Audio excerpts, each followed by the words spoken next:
VENTI, the alcoholic argon of Anemo. While may not appear too harmful, he can cause some serious damage and has one of the most powerful skills in the game that can make everything far more easier. Easy to play, easy to invest in, and easy to master. Today we'll be going over VENTI, going over his talents, best weapons, best artifacts, and much more. If you're looking for something specific about his gameplay, I'll be leaving timestamps in the description below. For a quick overview of VENTI, we're going to be going over his base stats at level 80. So for his base HP, it's sitting at 9,292, which is above average. His attack is at 232 and his defense is at 590, which makes them both above average. All of these stats are compared to every other bow user at level 80, and keep in mind that these stats can change drastically depending on the artifacts or weapon that VENTI is wielding.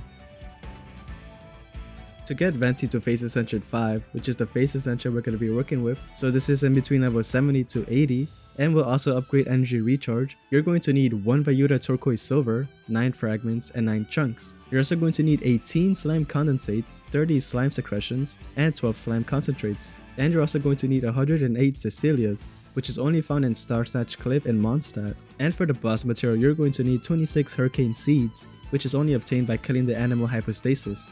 For Face Ascension 6, you're going to need 6 gems, 20 more Hurricane Seeds, 60 Cecilias, and 24 more slime concentrates. Now for the talent materials, this is just to get 1 talent from level 1 to level 8. So for this, you're going to need 6 slime condensates, 22 slime secretions, and 10 slime concentrates. You're also going to need Ballad Books, which is available at the Forsaken Rift on Wednesdays, Saturdays, and Sundays. You're going to need 3 teachings, 21 guides, and 10 philosophies. You're also going to need 2 Tail of the Boreas, which is a weekly boss drop from the Wolf of the North, and this will cost you 502,500 Mora. This is the price you have to pay if you want to get 2 talents to level 8, and this is for 3 talents to level 8. For VENTI's normal attack, Divine Marksmanship has a high 6 attack combo. Here's his attack in 4 different angles.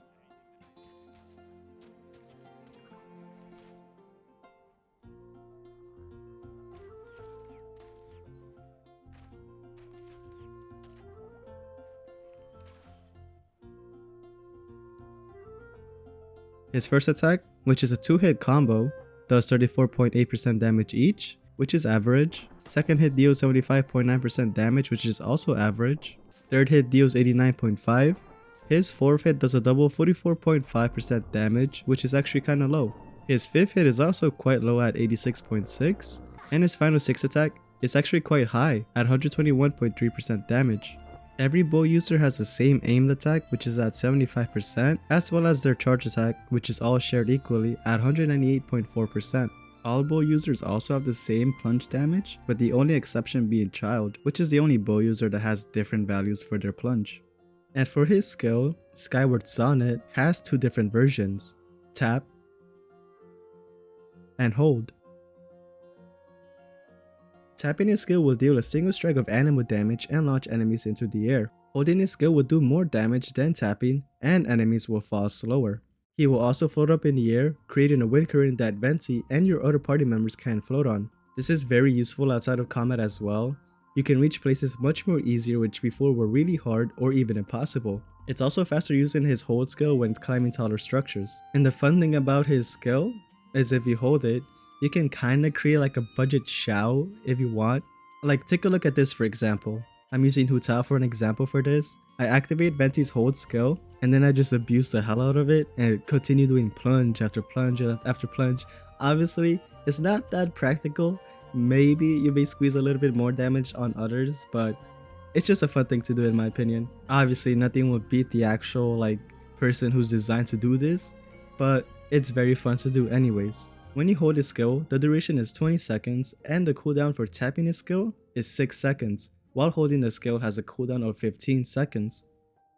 And for VENTI's burst, Wind's Grand Ode will fire a special arrow that will create a storm eye which will suck enemies towards it. It will do continuous animal damage, and the special thing about this is that it can be infused with Hydro, Pyro, Cryo, and Electro, as long as something of the element comes into contact with the burst, whether it be the fire from a Hilitro's torch, a slime whose existence is just a single element, or an elemental attack from any of your party members. This will create additional damage of that element alongside of Anemo. This lasts 8 seconds and a cooldown is 15 seconds.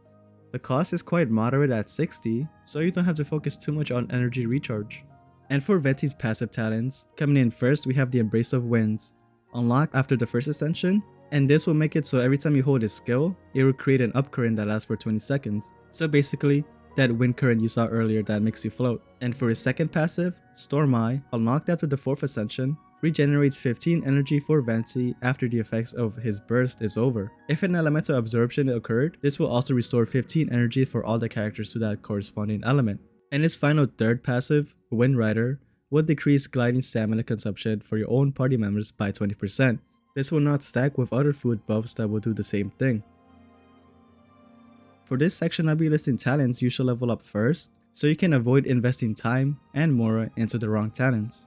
So for the first talent you should be leveling up is his burst. This is because his burst is most likely the main reason you pulled for him in the first place. It doesn't take too much to charge up, and honestly, it's an extremely powerful burst. You suck enemies in one place, and most of them can barely even do a thing about it. And since you can inflict another element for its burst, it just opens up a massive door for additional elemental damage. For the second talent you should be leveling up is his skill. Honestly, a very good skill as well. It does pretty good damage and will have enemies float in the air for a bit, so you can take advantage of this and deal even more damage without worrying of getting hit back. Although be warned, if you're leveling this up just for the float duration, leveling up his skill will not increase the up current duration, only the damage, since as we've seen before, it's actually a passive talent that actually creates that up current. And for the third talent left is his normal attack. Honestly, don't even bother leveling this up. This can even stay at level 1 if you want. You're not going to be using Venti for his charge shots at all, mostly for his skill and his burst, so it's very pointless to level up his normal attack. And 9 times out of 10 you're going to end up using him as support anyways, so his normal attacks becomes even more irrelevant. And now for constellations, we're going to be discussing every constellation and I will give my honest opinion if it's worth pulling or not. So for the first constellation, we have his Splitting Gales, which fires 2 additional arrows per aim shot, each dealing 33% of the original arrow's damage, so it basically shoots 3 arrows in total. This is definitely not worth getting if you're a free-to-play or even a low spender. If I'm being honest, if you're looking to get constellations of a limited 5-star character, then you want to squeeze out every possible benefit out of them because 1, it will probably be very expensive, like real money wise. Or 2, you'll be pushing your luck to the very limit and waste a lot of safe primos. While C1 is interesting and can even make an interesting shotgun build, which other people have covered, but in the end, it's not really that practical. For his second constellation, Breeze of Reminiscence, Skyward Sonnet, which is his skill, will decrease opponents' animal resistance and physical res by 12% for 10 seconds. Opponents launched by his skill will suffer an additional 12% animal res and physical res decrease while they're airborne. Honestly, a very good constellation. Resistance decrease will always help you, and that additional animal and physical res will help you even further if you use his skill then his burst, so they will basically be airborne for a long time. His third constellation, O2000 Winds, increases his burst level by 3 and the max upgrade is level 15. In his fourth constellation, Hurricane of Freedom, when Venti picks up an elemental orb or particle, he will receive 25% animal damage bonus for 10 seconds. Pretty good if you want to have a different artifact set over the one that gives you more animal damage bonus, which we will go over in a bit, and this will help out his burst pretty well. His C5, Concerto dal Cielo, if I'm pronouncing that right, I'm really sorry if I butchered that, increases his skill level by 3 and makes the max level be 15. And for his final C6, Storm of Defiance, enemies who take damage from his burst will have their animal resistance decreased by 20%.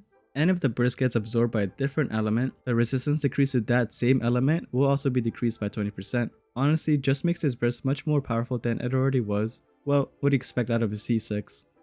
If you're finding the video helpful so far and like it, you can show it by taking a second and click that like button, as well as the subscribe button while you're at it. It takes a couple seconds and it's free. You can always unsub later. Anyways, wait, what were we talking about? Oh yeah, weapons. We're going to go over the top 3 5-star weapons along with the top 3 choices of 4-star weapons as well, in case you don't have any of the 5 stars. So for the first weapon we have is the Polar Star. I know, some of you may be hella confused right now, but hear me out. This weapon is slapped on Venti. Second set is crit rate, and this will boost both skill and burst damage by 12% at R1. After a normal hit, skill, or burst hits an enemy, Venti will gain a special stack that increases attack up to 4 stacks. Each stacks are counted up individually depending on their attack type, and the reason I'm putting this up first It's because an R1 Polar Star can actually do more damage than an R5 Skyward Harp after a few stacks. I definitely wasn't expecting that while researching this. Speaking of the Skyward Harp, it will be coming in second. The second set is crit rate, and this will increase crit damage by 20% at R1. This has a 60% chance to inflict a small AoE attack with dealing 125% of physical damage and can only occur once every 4 seconds. So far the best choice if you're struggling a little bit with crit rate and a little bit of crit damage. You can also take better advantage of this if you have him at C2 as well. And coming in last is the Elegy for the end. Second set is Energy Recharge, and wow, this is a long ass description. So basically, this increases Elemental Mastery, and when Venti uses his skill or burst, he gains a special stack even when off the field. After you stack 4 of these stacks, it will be consumed automatically and everyone in your party gets an EM and attack increase for 12 seconds. Honestly, the Skyward Harp does provide better damage, but the Elegy would definitely be more beneficial if you want a better overall damage to the rest of your party. Okay, now for the 4 stars. There is such good choices for Venti, which coming in first, the most popular weapon used in many of his builds is the Stringless. Second set is Elemental Mastery, and this will increase your burst damage by 24% at R1 as well. Extremely good choice for Venti, even picked over some of the 5-star bows at higher refinement levels. Elemental Mastery will help you around with that reaction damage, and the boost to that burst damage will already make his burst much more powerful than it already is. If you don't have the Stringless, the limited time Windblown Ode can be a good choice as well. Second set is Elemental Mastery, and this will increase your attack by 16% at R1 after using his skill for 6 seconds. Although this is a very close option compared to the Stringless, it will probably be far less common to have as a choice since it was only available through a limited event. And for the final 4-star choice is the Favonius Warbow. Second set is Energy Recharge, and this has a 60% chance at R1 to generate energy for the character. This can only occur once every 12 seconds at R1. He honestly doesn't need ER. He already helps himself with that in multiple ways, so this is just a last resort if you don't have any of the weapons I listed. Okay, now for artifacts. We'll be going over the top 3 sets best suited for Venti, then discuss the type of main stat you should run for him depending on how you want to play him, and finally, what type of substats you should look for when giving him his artifacts. So for the first artifact set best suited for Venti is the 4-piece Verdescent. The 2-piece bonus will increase animal damage by 15%, while the 4-piece will increase roll damage by 60%, and will decrease enemies' elemental res by 40% to the element that it becomes infused with. This lasts for 10 seconds, and honestly, this is the top pick so far. This will not only greatly increase his own damage, but it will also help your team greatly as well with that elemental res decrease. But obviously, it's very hard to come across a full set with good stats. So an alternative to this is a 2-piece Verdescent and a 2-piece Wanderer's Trope. The 2-piece Wanderers will increase your EM by 80, and this will lean more if you want to play Venti more as a support, and will help your Elemental Mastery if you're low-key kinda struggling with it. Obviously, Elemental Mastery is very good for him. The more you have, the more reaction damage it will do. And for the final set we have is a 2-piece Noblesse Oblige and a 2-piece Verdescent. This definitely leans more if you want Venti more as a burst DPS over support. I know they both play very similarly, but with this set you're focusing more on Venti's damage more over than a support that will help everybody else in your party. Now let's move on to the main stats. If you're going for support Venti, your Sands, Cup, and Head will all preferably be Elemental Mastery. This being a support build will all greatly help your teammates when it comes to infusing his burst with another element, and a very popular choice across all Venti havers. But if you want to focus on Venti being a burst or sub DPS, you're going to want your Sands to be attack percent, Cup being animal damage bonus, and your Hat to be a crit rate or crit damage hat. This is great if you want Venti to do a little bit more damage of his own, and it's pretty straightforward, since Venti doesn't really scale off anything. And finally, for his substats, it's going to be simple as well. Crit rate and crit damage will always be a priority, so let's get that out of the way. For the third stat you should be looking for is Energy Recharge. Although he does help himself quite a bit with ER, doesn't mean you should neglect it. His burst isn't that crazy expensive, so you shouldn't go too crazy over it. It will most likely come naturally through an artifact or two. And for the last substat, it will depend on how you're building Venti. If you're building him as support, you're going to want Elemental Mastery to further boost that reaction damage, or if you're going for a DPS kind of Venti, go with an attack percent substat. Both of these will help him out depending on how you want to play him, and as mentioned before, quite straightforward. Not too much complexity on what he requires. So Venti's burst pretty much makes him very compatible with pretty much everyone in the game. He groups up enemies in one place and you can do pretty much whatever you want with anyone else in your team.